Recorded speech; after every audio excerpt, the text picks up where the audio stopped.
Dá início a mais uma reunião da Comissão de Constituição, Legislação e Redação, agradecendo as presenças dos vereadores Wilson Batista Paiva, relator, e Renato Nascimento de Moraes, membro dessa comissão. Agradecemos também a presença da Débora, assistente legislativa, e doutor Gustavo, nosso assessor jurídico. Queria começar lendo o parecer ao projeto de lei 4158, de autoria do vereador Jorge Andrade, que estabelece e declara e proclama os direitos dos animais no âmbito do município de Itajubá e dá outras diretrizes e providências. Comissão de Constituição, Legislação e Redação. Parecer do relator ao projeto de lei 4158.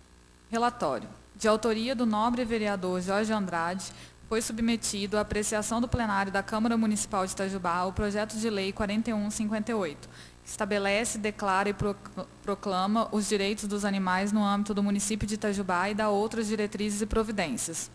Dispõe o artigo 1º que ficam estabelecidos e proclamados os direitos dos animais no município de Itajubá, em consonância com a Declaração Universal dos Direitos dos Animais, considerando que todo animal possui direitos, considerando que o desconhecimento e o desprezo desses direitos têm levado e continuam a levar o ser humano a cometer crimes contra os animais e contra a natureza, considerando que o reconhecimento pela espécie humana do direito à existência das outras espécies animais constitui o fundamento da coexistência das outras espécies no mundo, considerando que os genocídios são perpetrados pelo ser humano e há o perigo de continuar a perpetrar outros, considerando que o respeito dos seres humanos pelos animais está ligado ao respeito dos seres humanos pelo seu semelhante, e considerando que a educação deve ensinar desde a infância a observar, a compreender, a respeitar e a amar os animais.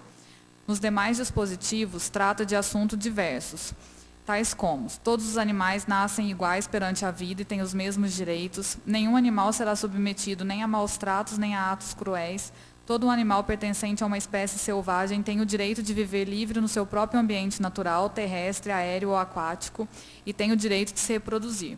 Todo animal pertencente a uma espécie que viva tradicionalmente no meio ambiente do ser humano tem o direito de viver e de crescer ao ritmo e nas condições de vida e de liberdade que são próprias da sua espécie. Todo animal que o ser humano escolheu para seu companheiro tem direito a uma duração de vida conforme a sua longevidade natural. Todo animal de utilização ao trabalho tem direito a uma limitação razoável de duração e intensidade de suas atividades, além de uma alimentação reparadora e ao repouso. Quando o animal é criado para alimentação humana, ele deve ser cuidado, alimentado, alojado, transportado e sacrificado de sua vida, sem que disso resulte para ele nem ansiedade nem dor, além de merecer rígidos controles e manejos segundo a lei. Nenhum animal deve ser explorado para divertimento do ser humano no âmbito do município, sendo essa prática vedada para toda e qualquer finalidade, mesmo sociais, religiosas, filantrópicas ou quaisquer que sejam. A comercialização de animais domésticos no âmbito do município obedecerá à legislação específica com rígida defesa e proteção do bem-estar dos mesmos. O animal morto deve ser tratado com respeito, merecendo a destinação e consideração adequadas, e o poder público deve informar permanentemente a comunidade sobre procedimentos e atendimento a ela. Os organismos de proteção e de salvaguarda dos animais devem estar representados a nível governamental no âmbito do município, tendo como premissa básica que os direitos de todo animal devem ser defendidos pela lei como os direitos do ser humano. Na justificativa acostada ao projeto, que nos causou até certa surpresa, encontramos longa argumentação, inclusive com justificativas 1 e 2. Nesse caso, entendemos que os projetos são compostos de apenas uma justificativa, sendo considerado pela lógica no projeto em análise apenas a primeira. Ainda, caso entenda necessário, o projeto poderá retornar ao autor para que seja apresentada nova justificativa, unindo as duas ou não. Parecer do relator. A teoria dos direitos dos animais surge para suplantar o paradigma do antropocentrismo existente, ampliando o rol de destinatários de direitos constitucionais. Em países como Alemanha, Suíça e Equador, encontram-se em estágio avançado nessa relevante temática. A Constituição do Equador, por exemplo, em posição de vanguarda, concebe os animais integrantes da natureza como sujeitos de direito. Também no âmbito internacional, o protocolo anexo ao Tratado de Amsterdã, relativo à proteção e ao bem-estar dos animais, garante uma proteção reforçada e um maior respeito pelo bem-estar dos animais, enquanto seres dotados de sensibilidade. Da mesma sorte, o Tratado de Lisboa prevê, desde 2007, no seu artigo 13, que a concepção de bem-estar dos animais enquanto seres sencientes, capazes de sentir sofrimento e prazer. No Brasil, existe um arcabouço jurídico protetivo dos animais que se extrai do artigo 225 da Constituição Federal, além da legislação extravagante, a exemplo da Lei Federal 9.605, regulamentada pelo Decreto Federal 6.514 e Códigos Ambientais. Merece registro quanto à defesa dos animais e vedação ao tratamento cruel, outros diplomas que procederam à Constituição de 1988, como o Decreto número 16.590, o Decreto-Lei 24.645 e a Lei de Contravenções Penais.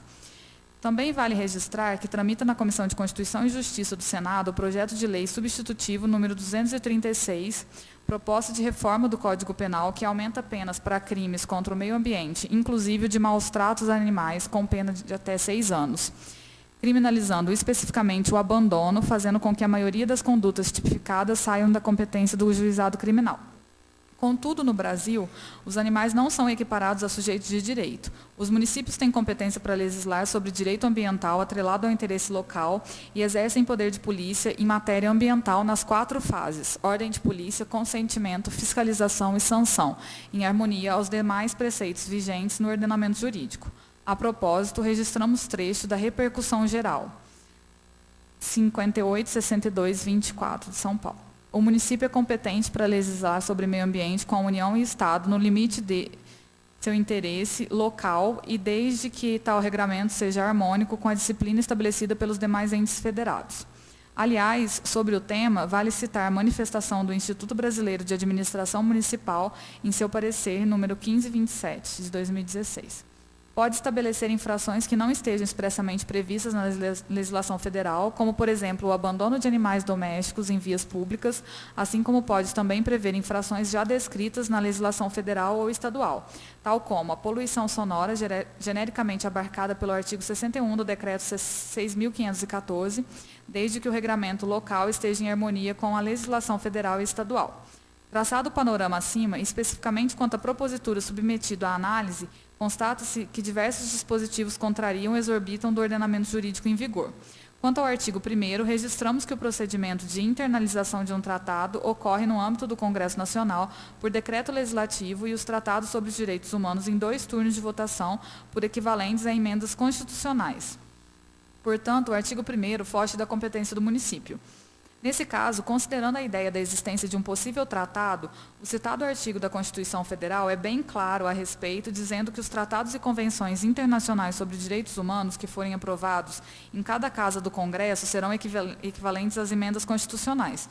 Em consequência, caso ocorra uma adesão de qualquer tratado ou declaração nos moldes colocados, terá sua vigência com força de norma constitucional. Caso contrário, não vislumbramos a possibilidade. Da mesma sorte, caso venha prosperar o presente projeto, o artigo 7º deve ser reformulado com vistas a criar o dever jurídico ao responsável pela utilização do animal, que é o destinatário das normas vigentes, e não tratar o animal como o próprio sujeito de direito. Quanto ao artigo 3º e aos atos de abuso e maus-tratos aos animais, a Lei Federal nº 9.605, regulamentada pelo Decreto Federal nº 6.514, em seu artigo 32, criminaliza o ato de abuso e maus-tratos aos animais, bem como de realizar experiência dolorosa ou cruel em animal vivo, ainda que para fins didáticos como crimes ambientais. Artigo 32. Praticar ato de abuso, maus-tratos, ferir ou mutilar animais silvestres, domésticos ou domesticados, nativos ou exóticos. Pena: detenção de 3 meses a 1 ano e multa. Parágrafo 1º. Incorre nas mesmas penas quem realiza a experiência dolorosa ou cruel em animal vivo, ainda que para fins didáticos ou científicos, quando existirem recursos alternativos. Parágrafo 2º. A pena é aumentada de 1/6 a 1/3 se ocorre a morte do animal. Portanto, considerando o princípio da necessidade de inovação legislativa, seria mais eficaz uma atuação municipal com o escopo de fiscalizar e efetivar a legislação então vigente. Sobre o tema, salientamos as lições de Gilmar Ferreira Mendes. Embora a competência para editar normas no tocante à matéria quase não conheça limites, universalidade da atividade legislativa, a atividade legislativa é e deve continuar sendo uma atividade subsidiária. Significa dizer que o exercício da atividade legislativa está submetido ao princípio da necessidade, isto é, que a promulgação de leis supérfluas ou iterativas configura abuso do poder de legislar. Outrosim, no que tange ao artigo 13, caput, além do município não dispor de competência legislativa em matéria penal, não se trata de crime contra a vida, e sim contra o meio ambiente. Nesse caso, a Constituição Federal também é clara em seu artigo 22, inciso 1º. Artigo 22. Compete privativamente à União legislar sobre, inciso 1º, direito civil, comercial, penal, processual, eleitoral, agrário, marítimo, aeronáutico, espacial e do trabalho. Ainda referente ao artigo 13, parágrafo único, além de não competir ao Legislativo impor prazo para a regulamentação de lei ao Poder Executivo, cabe ao Executivo a instituição de programa de controle de zoonose, uma vez que trata de ato de agressão de gestão administrativa. Confira a jurisprudência. Direito administrativo e constitucional, ação direta de constitucionalidade, Lei 4.099, de 25 de julho de 2012, do município de Nova Friburgo, norma de iniciativa parlamentar que eleva o controle populacional de zoonoses de animais e determina ao Poder Executivo Municipal a garantia da prática de esterilização cirúrgica gratuita. Usurpação de competência privativa do chefe do Poder Executivo, violação de regras e princípios da Constituição Estadual. Procedência da ação. 1. A norma em análise de iniciativa da Casa Legislativa impõe ao Poder Executivo o controle populacional e de zoonoses, com a prática de esterilização cirúrgica gratuita para o cidadão que tiver renda familiar de até 3 salários mínimos. 2. Assim, para atender aos propósitos da lei, surge a necessidade de reestruturação dos órgãos administrativos, o que certamente requer provisões administrativas específicas ao aumento de despesas. Por isso, se a iniciativa legislativa não teve a participação do chefe do Poder Executivo Municipal, configura flagrante invasão do Poder Legislativo na competência exclusiva do Poder Executivo, no que diz respeito à estruturação e atribuições de seus órgãos. 3. Houve flagrante ofensa ao artigo 112, parágrafo 1º, inciso 2º, a linha D, e 145, inciso 6º da Constituição e ao princípio fundamental da separação e independência dos poderes, capitulado no artigo 2º da Constituição Federal e artigo 7º da Constituição Estadual. 4. Restam também violados os artigos 209, inciso 3º e parágrafo 5º, inciso 1º. E 210, parágrafo 5º, ambos da Constituição Estadual, pois compete privativamente ao chefe do Poder Executivo iniciar o processo legislativo tendente à alteração da estrutura orçamentária anual de seus órgãos e entidades. Os artigos 12, 14 e 18 violam o princípio da separação dos poderes, uma vez que impõem deveres concretos ao Executivo. Já o artigo 10, por sua vez, se insere no legítimo exercício do poder de polícia ambiental. Referente aos fogos de artifício citados no artigo 12, vale lembrar que recentemente tramitou na Casa o projeto de lei 4.155, que dispunha sobre a proibição de soltura de fogos de artifício, bombas, morteiros, busca-pé e demais fogos ruidosos no âmbito do município e da outra providência. Na análise do projeto, após discussão na Comissão de Constituição, Legislação e Redação, o projeto recebeu parecer contrário, sendo arquivado na Casa sem qualquer deliberação, fundamentado pela inconstitucionalidade. Naturalmente, após o arquivamento do citado projeto, o artigo 12 do projeto também necessita ser revisto ou mesmo excluído.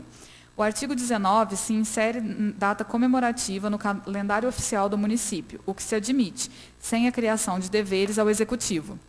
Neste caso, deverá ocorrer o acréscimo na já vigente Lei 2.897, que criou o calendário de eventos e festas do município de Itajubá e deu outras providências.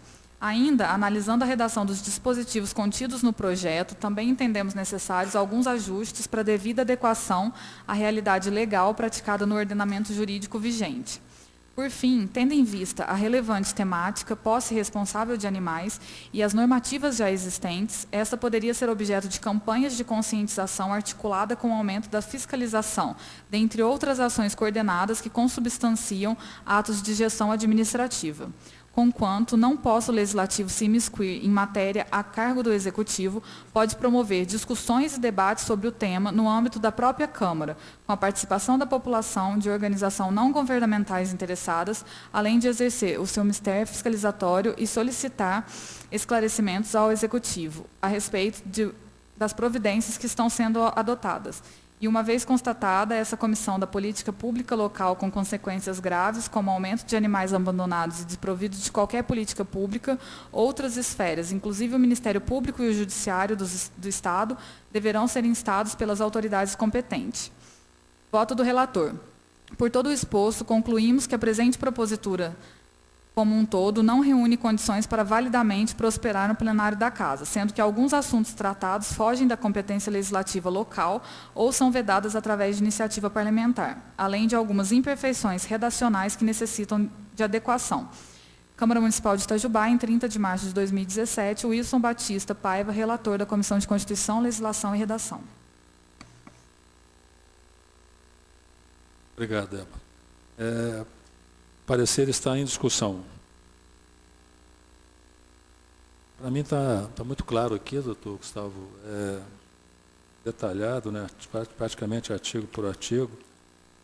Eu gostaria só de uma pergunta, mas é mais por uma outra razão. Onde fala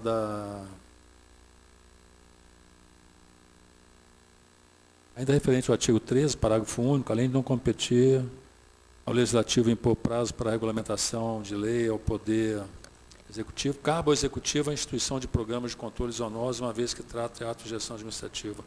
Confira a jurisprudência.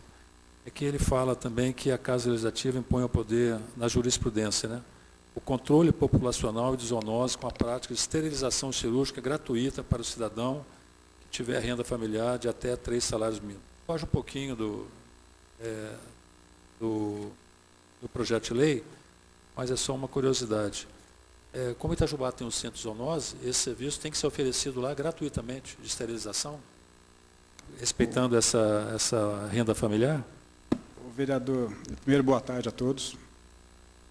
Veja bem, essa jurisprudência foi colocada justamente quando o parlamentar, tá, coloca ao Poder Executivo, tá, incube alguma, vamos dizer assim, tarefa em realizar tal ato, ou seja, nesse caso aqui, foi justamente da esterilização de animais, ok? Quando ele faz isso ao poder, quando o parlamentar, nesse caso foi uma lei de iniciativa parlamentar, tá, que colocava essa tarefa ao Poder Executivo, tá? E isso naturalmente vai causar um custo, tá? E esse custo, de alguma maneira, vai refletir na lei orçamentária. Então, ele está dando um dos temas abordados aqui, foi justamente a inconstitucionalidade da lei local, porque estava gerando um custo. Tá? Então, mesmo sendo de até 3 salários mínimos, nesse caso aqui, estava gerando um custo e ele julgou inconstitucional toda a lei. Tá? Então, foi justamente um assunto específico, sabe, o nobre vereador? Então, assim, eu não vou nem entrar nesse... Né, assim, mesmo sendo renda inferior a 3 salários mínimos, tá, ainda existe alguns obstáculos legais até para você impor. Tá? Por exemplo, a gente tem que comprovar que o Poder Executivo não teria gasto para implantar isto, que ele teria condições, nos centros de zoonose, teria condições de suprir isso, não precisando contratar ninguém e não gerando custo ao município. Com a própria máquina administrativa existente, ele faria isso. Ok? Porque é dizer que está tratando de matéria financeira que é competência exclusiva do Executivo. Exato. Continua em discussão. Em votação, o parecer ao projeto de lei 4158. Aqueles que estiverem de acordo, permaneçam como estão. Aprovado por unanimidade dos presentes. Nada mais havendo a tratar, damos por encerrada essa reunião da Comissão de Constituição, Legislação e Redação. Muito obrigado aos senhores, obrigado, Débora, obrigado, doutor Gustavo. Verdade.